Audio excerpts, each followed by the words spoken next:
Okay, now we're going to make a magnet.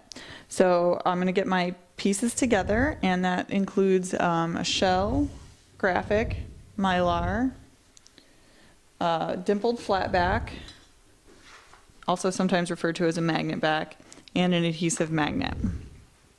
Okay, so I'm going to start with the pickup die facing me, and I'm going to insert the shell into the pickup die, smooth side up, insert the graphic on top of the shell, insert the mylar on top of the graphic, rotate the die table around, insert the flat back, sharp side up, and then I'm going to pull the handle down,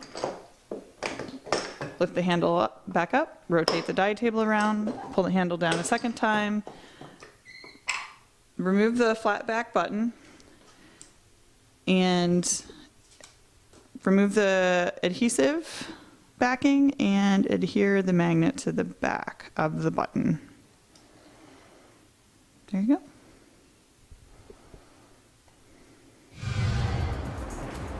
That's it. Thank you for watching. Please visit us at www.buttonmakers.net for more tips, tricks, and crafty ideas. See you there.